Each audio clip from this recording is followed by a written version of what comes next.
tahun semua sedotan dikumpulkan, itu Dikumpulkan. bahkan bisa nyambung dari Indonesia sampai Amerika. Selamat datang kembali di Madurayot bersama saya Berta Sofyan. Pada kesempatan kali ini saya kedatangan salah satu atau seseorang yang mana dia seorang penggiat alam ya, pecinta alam lah intinya. Jadi dia lulusan manajemen tapi dia pecinta alam. Nah, kita langsung saja perkenalkan. Ya, Mas Beta, nama saya Ardan Izanul Muniri, tapi biasa dipanggil Ardan. Ardan. Ya, Oke, Ardan. Mas Ardan. Ya, Ini dari jurusan manajemen betul. ya. Ya, betul. Kok bisa menjadi penggiat alam atau pecinta alam itu awal mula ceritanya bagaimana? Ya, mungkin kalau sangkut pautnya dengan manajemen itu nggak ada sangkut pautnya ya. Nggak sinkron Nggak ya? sinkron karena memang karena saya sudah menyukai apapun terkait kegiatan alam itu sejak kecil gitu. Oke. Jadi kalau kuliah kan sudah sudah mencintai alam saat itu gitu. Oke. Jadi dari kecil saya sudah suka, ya waktu SMA itu sempat mau ikut ekskul pecinta alam ya, pakai Heeh. rapala kalau di Semada. Cuman karena saya telat daftarnya waktu itu, Heeh. saya baru tahu kalau kelas 2 itu ada ekskul itu. Heeh. Nah, akhirnya saya tunda untuk ikut dan baru ikut pecinta alam atau mapala di kampus seperti itu waktu Oh saya gitu. S1 di UNESA seperti itu. Oke. Namanya Himapala seperti itu. Himapala. Karena Anda sendiri sudah menyukai alam dari kecil. Nah, mungkin ada pengalaman tentang alam atau tentang dunia outdoor di situ bisa diceritakan? Banyak sekali sih Mas, gak hanya tentang aktivitas outdoor, saya juga aktif di lingkungan juga. Kalau outdoor saya juga pernah ikut ekspedisi panjat tebing Oke. di Purbalingga. Oke. Situ target pendakian sampai 200 meter, cuman saya hanya bisa menyelesaikan 100 meter. Terus kedua pernah juga ekspedisi rafting. Di situ raftingnya di Aceh waktu itu. Oh jauh ya? Lumayan jauh. Oke. Dan bahkan di situ kita mengarungi sungai sepanjang 150 kilo. Dan Wow. itu ditempuh selama 1 minggu. Wow. Seperti itu. Dan di dalamnya juga kita tidak hanya sekedar rafting, tapi memetakan sungai karena memang belum ada penggiat yang belum memetakan sungai itu. Harapannya apa? Harapannya ketika sungai itu bisa dipetakan, jadi ketika ada aktivitas, karena di situ tengahnya Gunung Leuser ya, di hutan Leuser, jadi bisa memetakan daerah-daerah mana yang mengalami kerusakan. Di situ misinya waktu itu. Tentang kondisi lingkungan Ya, gitu ya? dan outdoor lainnya pernah juga caving di Tuban. Caving itu susur gua, Mas. Oh, Terus caving. pendakian di beberapa gunung di Jawa. Dan pernah juga kalau di luar organisasi saya itu pernah juga bukan jalan, naik sepeda dari Kalianget, Sumeneb sampai Kamal. Di situ Wow. sekedar misi untuk menuntaskan nazar saya ketika lulus kuliah ya. Kebetulan 7 tahun kuliahnya. Oke. Kalau dari sisi lingkungan sih, karena memang outdoor itu hanya sekedar media ya. Kalau di lingkungan saya pernah melakukan penanaman di Gunung Ulirang, terus juga penanaman mangrove di pantai timur Surabaya, juga pernah penanaman di hutan kampus UNESA. Oke. Dan juga beberapa seperti advokasi lingkungan di Surabaya untuk mengkampanyekan menggunakan botol yang bisa dipakai ulang. Didaur ulang gitu. Nah, dalam arti kalau kita seperti membeli minuman kemasan ya, Iya. di supermarket, itu kan botolnya langsung kita tidak bisa pakai kan, kecuali di recycle dulu oleh perusahaan-perusahaan biji plastik. Tapi untuk mengurangi agar botol itu menjadi sampah di daratan atau di lautan, kita mengkampanyekan untuk menggunakan botol beling, bisa beling, ya bisa plastik seperti, eee, Tupperware ya, Oke oke oke. nggak apa-apa Nggak nyebut. apa-apa nggak apa-apa. Seperti Tupperware, harapannya kalau mau tidak harus membeli botol sekali pakai di supermarket, kita bisa, refill setiap saat ketika di rumah menggunakan air dari galon, Oke. seperti itu. Menurut Anda sendiri, permasalahan lingkungan secara global atau di Indonesia sendiri itu seperti apa? Kalau secara global ya mungkin juga yang, dialami oleh negara kita sendiri Indonesia ini sangat banyak Mas Berta. Jadi bisa dimulai dari polusi udara, polusi tanah, Mhm. dan polusi air dan lain sebagainya itu sangat banyak.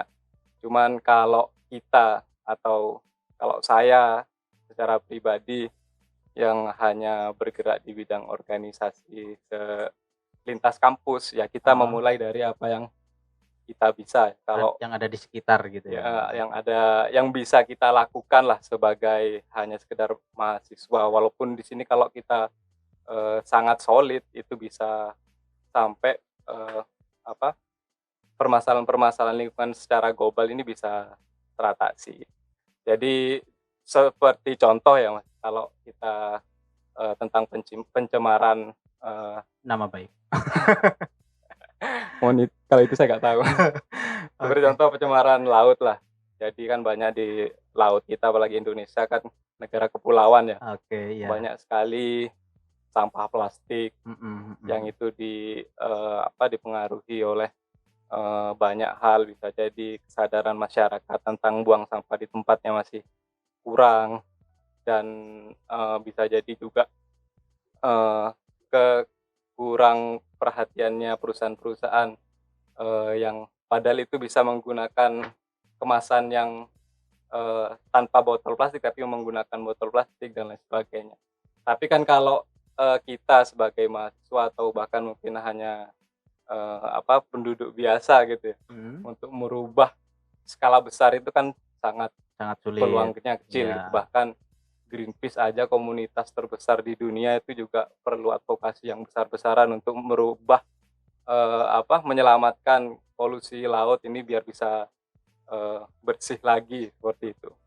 Jadi kalau kita eee, di organisasi kita, kita melakukan dari apa yang kita bisa. Seperti yang saya sebutkan tadi Mas Berta, seperti penggunaan botol yang bisa di-refill, tidak menggunakan botol sekali pakai, terus juga bisa menggunakan, sedotan bambu atau menggunakan sedotan stainless. Karena faktanya sekarang Mas Berta, seperti sedotan ya, Mhm mhm.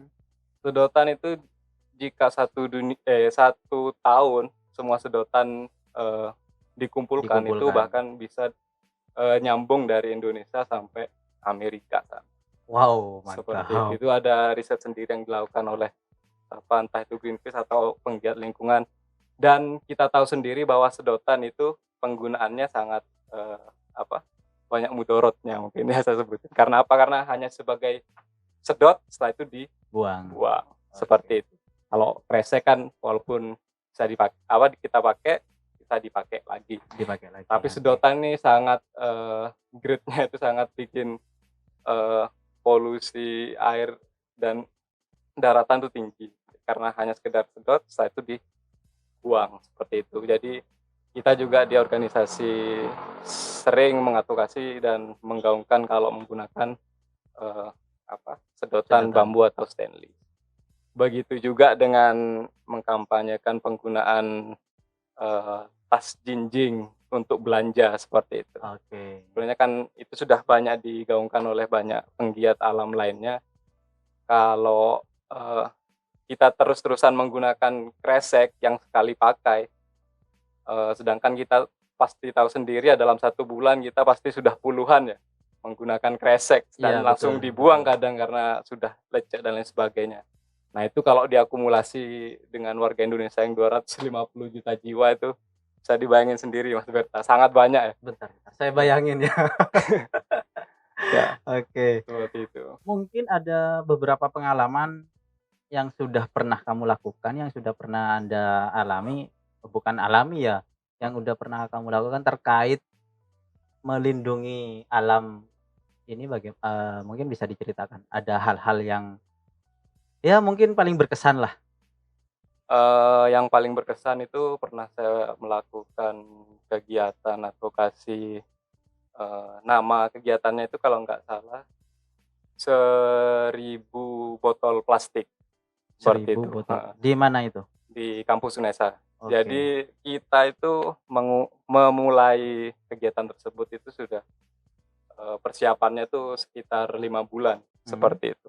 Karena apa? Karena kita harus mengumpulkan botol-botol yang tidak termanfaatkan di seluruh aktivitas kampus, seperti mulai Kampus, dari rektorat sampai ke fakultas-fakultas. jurusan, fakultas, jurusan, bahkan ke kantin-kantin. Seperti jadi Oke, kita kumpulkan botol yang sudah, dibuang. dibuang selama kalau nggak salah waktu itu 3 bulan untuk Oke, mencapai target 1.000 botol. botol. Dan waktu itu hasilnya ternyata lebih, Lebih. seperti itu.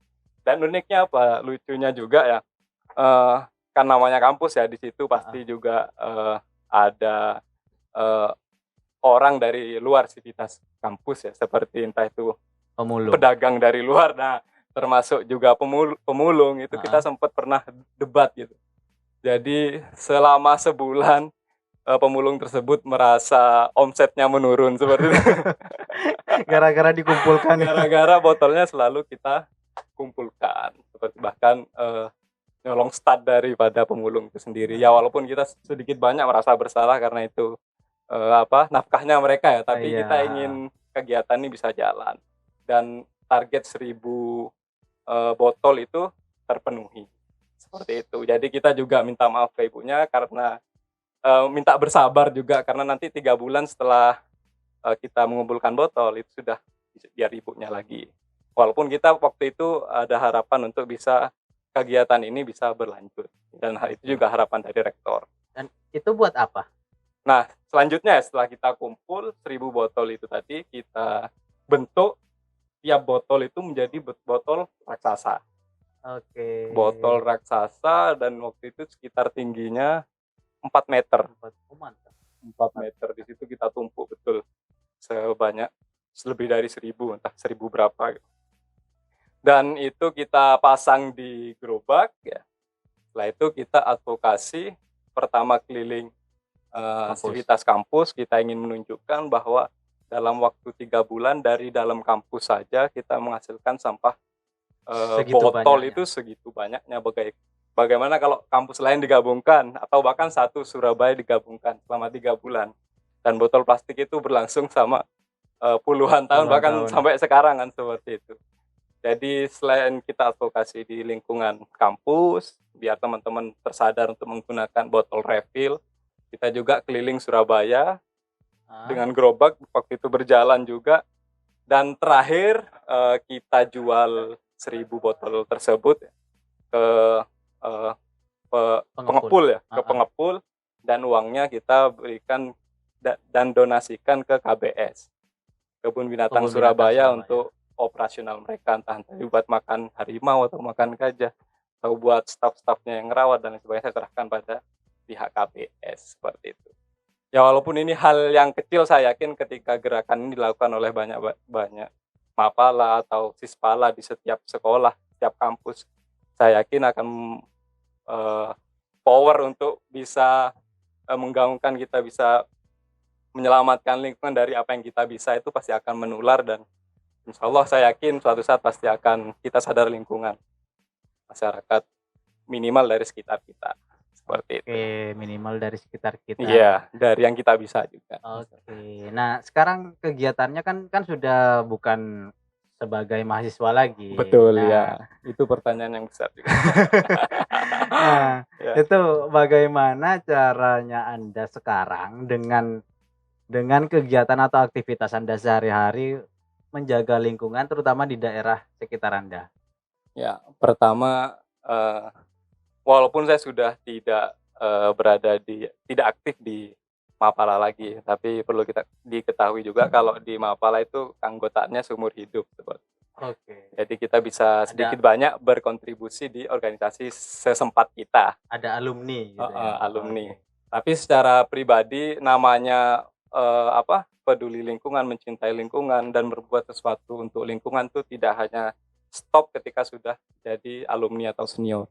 Itu harus tetap kita laksanakan sampai mati bahkan.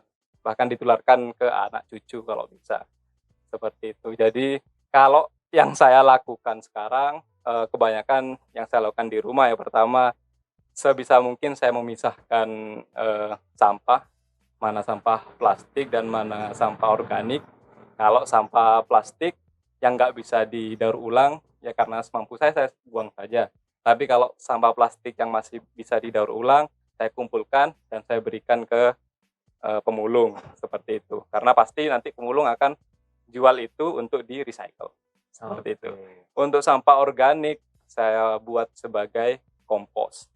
Buat pupuk ya? Buat pupuk. Jadi saya juga punya hobi menanam sendiri secara organik ya. Jadi sampah, organik ini saya buat kompos dan komposnya saya gunakan sendiri untuk, menanam tanaman organik, seperti itu. Jadi saya juga berusaha, intinya sih keseluruhan saya berusaha di lingkungan rumah saya untuk melakukan sistem zero waste seperti itu. Dalam arti segala hal membuat sedikit mungkin untuk dibuang, seperti itu. Jadi segala sesuatu kita manfaatkan sebisanya. Seperti contoh wadah, botol bekas saya buat pot untuk tanaman organik saya gitu. Wadah minyak saya buat pot untuk organik saya, dan sedikit banyak juga berhemat juga Mas Berta. Dalam arti kalau sebelum-sebelumnya waktu saya masih kuliah, ibu kan sering masih menggunakan membeli sayur kan. Kita bisa menggunakan sayur sendiri di halaman rumah. Bisa metik sendiri ya? Metik sendiri dan lebih sehat karena kita tanam secara organik, seperti itu.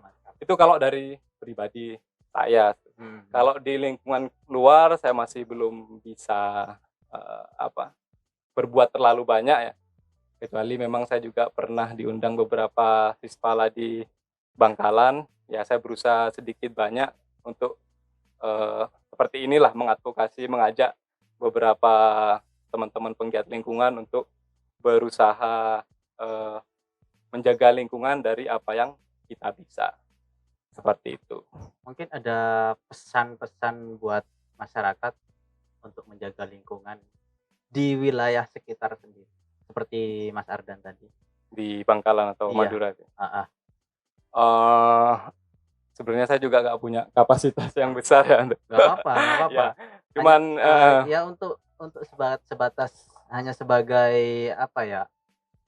anjuran lah ya untuk memotivasi demi menyelamatkan bumi kita juga kan, betul ya. begitu. Jadi untuk teman-teman sesama penggiat lingkungan, terutama seperti Hispala atau Mapala yang ada di Bangkalan atau Madura secara itu, untuk bisa memulai tidak hanya melakukan kegiatan di organisasi itu sekedar melakukan kegiatan outdoor, tapi juga melakukan kegiatan yang sifatnya membantu kelestarian lingkungan. Ya, menurut saya kalau untuk masyarakat ya tidak jauh beda yang sudah saya sampaikan tadi terkait penggunaan botol yang refill. Kalau memang berkunjung ke tempat makan atau kafe, menggunakan sedotan bambu atau stainless. Kalau belanja menggunakan tas belanja yang bukan plastik, seperti itu agar bisa digunakan terus menerus lah dan mengurangi sampah kresek itu tadi. Dan yang paling kalau memang bisa ya, bahkan kalau di rumah tangganya bisa memisahkan sampah dan melakukan composting buat sampah organik, dan yang sampah plastik bisa didaur ulang dengan diberikan ke pemulung. Itu sudah hal yang paling relevan dan bisa dilakukan oleh masyarakat. Walaupun memang ada beberapa yang pasti masyarakat yang kesulitan untuk seperti itu ya minimal buang sampah pada tempatnya. Hanya itu, kalau memang sudah yang saya utarakan tadi sulit dilakukan, ya minimal membuang sampah pada tempatnya. Itu kalau dari masyarakat. Kalau dari masyarakat yang dia sebagai penggiat alam ada yang berbeda lagi yang ingin saya sampaikan ya. Oke, nggak apa-apa. Eee, Seperti contoh, teman-teman Sispala atau Mapala di Bangkalan atau Madura seutuhnya ya, itu bisa melakukan kampanye yang seperti saya sebutkan tadi terkait, eee eee, pengurangan sampah plastik ya. Dan kalau bisa, bukan mengurangi ya, tidak hanya melakukan kegiatan-kegiatan organisasi di sisi outdoor spot-nya saja seperti rafting, panjat, dan lain sebagainya, tetapi juga, melakukan sisi yang untuk bisa, menyelamatkan Lingkungan. lingkungan, Oke. seperti itu. Bisa melalui advokasi tadi, terus juga mungkin bersih sungai, apalagi kayak di Bantaran kan andai saja itu bersih, tertata, bekerja Mhm. sama dengan warga desa sana, itu pasti, jangankan bersih, bahkan saya pikir juga bisa jadi tempat wisata, seperti itu. Terus juga melakukan penanaman-penanaman yang sesuai di daerah masing-masing, mungkin kalau di Bangkalan kan banyak sekali tepian pantai ya, itu Iya, bisa heeh. melakukan penanaman Mangrove. mangrove, karena mangrove itu sangat penting untuk mencegah erosi, karena mangrove itu bisa memecah ombak kan, Oke, oke. itu bisa dilakukan dan, banyak hal lain yang bisa lebih, eee, bergerak dari sekedar yang dilakukan masyarakat biasa, karena mereka adalah penggiat alam. Penggiat alam, Nah, oke. kalau semua berperan dari masyarakat biasa, penggiat alam juga sering, Melakukan advokasi. melakukan advokasi, gembar-gembor untuk bisa, mengurangi sampah plastik, melindungi, alam, itu saya yakin, eee, apa, di Bangkalan atau bahkan di Madura bisa menjadi pulau yang asri dan, jadi percontohan jugalah, seperti Oke. bahwasannya Madura ini tidak hanya sekedar orang yang kolot, tapi juga sadar tentang lingkungan. Itu dari masyarakat ya, Mas. Iya, Kalau dari pemerintah ya, pemerintah iya terkait lah. karena pemerintah ini justru memiliki power yang paling tinggi menurut saya Betul, daripada, betul. eee, siswa Mapala atau Sispala tadi, atau masyarakat biasa, karena pemerintahlah yang, apalagi ya pihak terkait seperti, eee, LH ya, Oke, itu heeh. bisa mengatur sampahnya seperti yang saya sebutkan tadi tentang pemilahan sampah, mengelola sampah organik menjadi kompos. Apalagi kan sempat mungkin beberapa bulan lalu kita mengalami permasalahan tempat sampah ya di Iya, iya, Bangkalan, betul, bahkan betul. saya lihat di jalan-jalan, Mhm. besar Bangkalan tuh banyak sekali sampah yang tidak, Tidak diangkut, diambil heeh. dan diangkut ke TPA karena di lokasi TPA ada permasalahan di situ. Jadi saya rasa Oke. ini juga menjadi pelajaran buat pemerintah, karena apa? Karena ketika sampah itu tidak bisa dikelola dengan baik, pasti akan ada dampak buruk yang dihasilkan, terutama bagi, Kesehatan. masyarakat yang sangat dekat di TPA. Itu yang paling Oke. dirasakan, entah itu baunya, kan seperti Betul, itu. betul, betul. Baunya, terus juga, penyakitnya, seperti Iya, betul. dan lain sebagainya. Tidak bisa disalahkan juga ketika mungkin ada kepala desa dan, eee, yang menjadi TPA tersebut komplain, karena apa? Karena di situ juga perlu diperhatikan. Saya rasa kan di Indonesia ada banyak sekali, contoh kota yang bisa mengelola sampah dengan baik. Mungkin tetangga kita lah seperti Surabaya, Bu Mhm, mhm. Risma itu sudah bisa, memberikan Edukasi. contoh dan edukasi lah buat, kabupaten-kabupaten yang paling dekat, apalagi Bangkalan. Saya yakin Bu Risma sangat welcome ketika Bangkalan sebagai tetangganya sendiri, itu ingin belajar terkait pengelolaan sampah. Di Oke. situ kan juga Bu Risma bisa mengelola sampah organik, Mhm. bahkan komposnya itu bisa untuk, taman-taman yang sangat besar kan di Di Surabaya. Surabaya sendiri. Nah itu tidak beli, tapi karena, Bu Risma bisa mengelola sampah organiknya, ya bisa mengelola sampah organiknya itu menjadi kompos untuk di tamannya. Sehingga tidak ada kos APBD yang untuk membeli pupuk, tidak perlu seperti itu. Karena dia bisa mengelola sampah tuh Menjadi pupuk gitu ya? menjadi pupuk.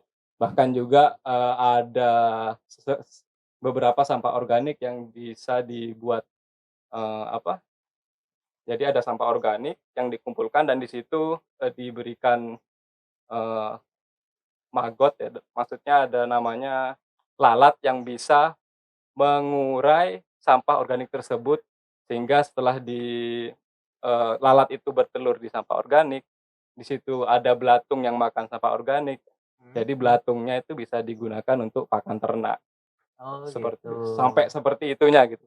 Dan bahkan, ada beberapa tempat juga yang bisa menggunakan sampah organik itu menjadi, energi, seperti mungkin gas metan dan lain sebagainya. Seperti itu. Itu Oke. mungkin nggak perlu sampai seperti itu, mungkin hanya sekedar yang saya sebutkan tadi ketika, eee, Bangkalan belajar dari Bu Risma, dengan hanya sekedar sampah organik yang bikin bau Mhm. itu bisa diubah menjadi kompos, dan jelas kompos ini sangat punya nilai ekonomis ya. Iya. Dalam arti saya lihat aja di tempat taman di Bangkalan itu jual kompos itu sudah 5.000. Bayangin ketika sampah yang nggak berguna itu bisa jadiin kompos, itu bisa jadi penghasilan buat daerah sendiri atau minimal buat memupuk taman-taman yang ada di Bangkalan, Bangkalan. seperti sehingga bisa jadi ASRI. Jadi itu yang saya bisa sarankan ke pemerintah ya terkait, pengelolaan sampah dari sisi lingkungan lah. Kalau bisa juga ya lebih dari itu, seperti memperhatikan sungai-sungai di Bangkalan, karena saya yakin kalau sungai-sungai di Bangkalan itu bersih, itu pasti jadi daya tarik lah, Untuk jadi wisatawan, untuk untuk untuk wisatawan. Karena untuk saya juga dijadikan tempat wisata, Mas, ya? betul, sangat bisa dibuat, tempat wisata, apalagi kan di Bangkalan ini sering dikunjungi oleh wisatawan lokal di luar Bangkalan, yang kebanyakan mereka hanya berkunjung untuk makan sinjai, seperti itu. Setelah itu dia bingung mau kemana padahal, mereka ini pengen ke suatu tempat yang unik di Bangkalan, tapi karena di sini tidak ada, jadi mereka akhirnya, langsung pulang, seperti itu. Dan saya mengetahui sendiri karena saya juga mantan guide. Oke. Heeh, jadi sering ditanyain, "Waduh Mas Ardan ini setelah makan di Sinjai enaknya kemana ya? Di Bangkalan yang tempatnya enak." Jadi saya nggak bisa ngasih opsi kecuali cuman ke Jetih, seperti itu. Oke, iya, karena Heeh, selama ini hanya di Jetih aja ya? terdekat Jet Jetih walaupun ada Arus Baya dan lain sebagainya, iya iya, pasti betul. orang nyari yang sekitar kota, Iya, betul. seperti itu. Oke, terima kasih Mas Ardan atas waktunya. Iya. Sekian Madura Yacht kali ini, sampai jumpa di Madura Yacht selanjutnya. Bye.